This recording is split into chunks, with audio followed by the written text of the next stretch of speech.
আসসালামু আলাইকুম। আমার প্রিয় আপু ভাইয়ারা সবাই কেমন আছেন? আশা করি আল্লাহর রহমতে ভালো আছেন, সুস্থ আছেন। আজকে আরেকটি নতুন ব্লগ ভিডিও শেয়ার করব। যবে থেকে YouTube এ ভিডিও করা শুরু করেছি, তবে থেকে কোথাও গেলে বা কোথাও কোনো ভালো দৃশ্য, ভালো ফুল, ভালো কোনো কিছু চোখে পড়লেই কিন্তু ভিডিও করা হয়ে যায়।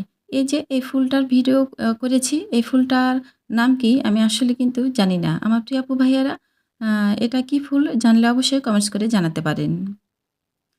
তো প্রতিদিন আমাদের যে কাজ যথারীতি সেই কাজে চলে এসেছি। সকালবেলা গরমের সময় বেশিরভাগই পান্তা এটা সেটা খেয়েই নিই। আর এখন যেহেতু আমের সময়, যদিও আম তুলনামূলক অন্য বারের চাইতে একেবারেই কম, তারপরেও আমের সময় টুকটাক একটু আম, আ ছাতু এটা ওটা খেলেই কিন্তু হচ্ছে হলো সকালবেলা আসলে হয়ে যাচ্ছে। তো সকালবেলা খাওয়া-দাওয়া শেষ করেছি। করে রান্নাঘরে চলে এসেছি মাটির চুলায়। আমার প্রিয় আপু ভাইয়ারা ঈদ থেকে শুরু করেছি মাটির চুলায় রান্নাবান্না। আমার ভিডিও যারা নিয়মিত দেখেন সেই প্রিয় আপু ভাইয়ারা কিন্তু জানেন যে আমি বেশ কয়েকদিন থেকেই মাটির চুলায় মাটির হাঁড়ি পাতিলে রান্নাবান্না করছি। বেশ ভালো লাগছে যদিও প্রচণ্ড গরম। এই গরমে কিন্তু চুলার পাশে বসে থাকা ভীষণ কষ্ট।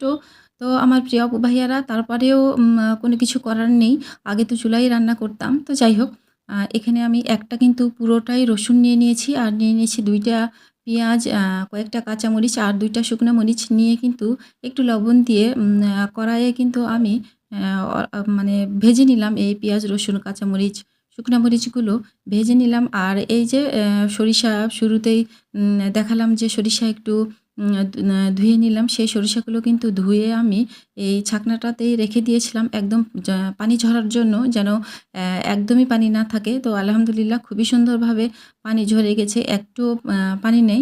আমি এখন এই সরিষাগুলো খুব সুন্দর করে পাটায় বেটে নিচ্ছি। তো আমার প্রিয় আপু ভাইয়ারা আপনারা নিশ্চয়ই বুঝে গেছেন যে আমি আসলে আজকে কি করছি?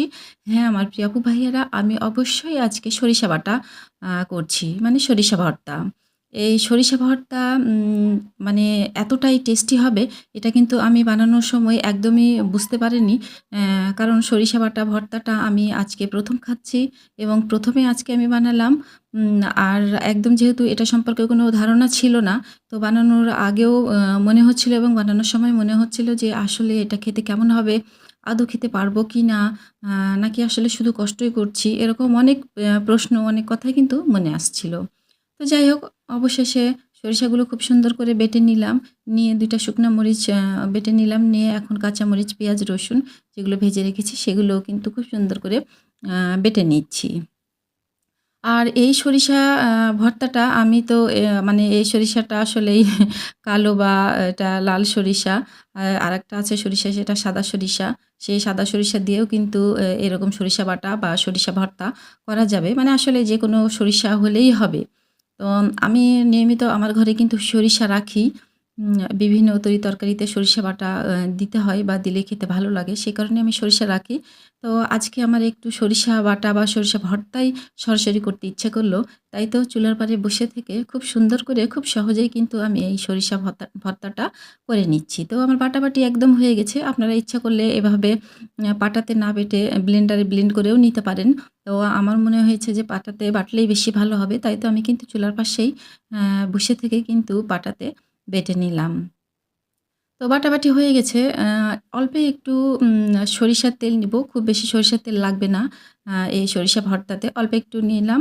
আর পেঁয়াজ, রসুন ভাজার সময় কিন্তু আমি পরিমাণ মতো লবণ দিয়েছিলাম। আ লাগলে লবণ আরও দিতে হবে, না লাগলে না। তো আমার আলহামদুলিল্লাহ লবণ কিন্তু আর দিতে হয়নি। যে পরিমাণ মতো লবণ দিয়েছিলাম ওটাতে হয়ে গেছে। এখন সরিষার তেল দিয়ে কিন্তু আমি খুব সুন্দর করে মাখিয়ে নিচ্ছি এই ভর্তাটা। দেখতেই পাচ্ছেন পাটার উপরে রেখে কিন্তু খুবই সুন্দর করে আমি আ তেলটা ভর্তার সঙ্গে মিক্সড করে নিচ্ছি। তো আলহামদুলিল্লাহ হয়ে গেছে আমার ভর্তা বানানো।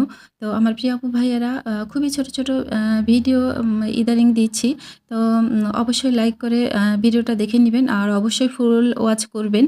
কারণ ছোট্ট, ছোট্ট ভিডিও অবশ্যই বিরক্ত বোধ করবেন না। আর এই সরিষা বাটা বা সরিষা ভর্তাটা খেয়ে দেখবেন আসলেই খুব ভালো। আর এখন আবহাওয়া চেঞ্জ হচ্ছে, এইজন্য কিন্তু ঠান্ডা সর্দি জ্বর হচ্ছে। আর এই ঠান্ডা সর্দি জ্বরের জন্য কিন্তু এই সরিষা ভর্তা, সরিষা বাটাটা মানে খুবই শরীরের জন্য উপকার এবং ভালো। তো আমার প্রিয় আপু ভাইয়ারা আজকের ভিডিওটা এই পর্যন্তই। সবাই ভালো থাকবেন, সুস্থ থাকবেন। আল্লাহ হাফেজ।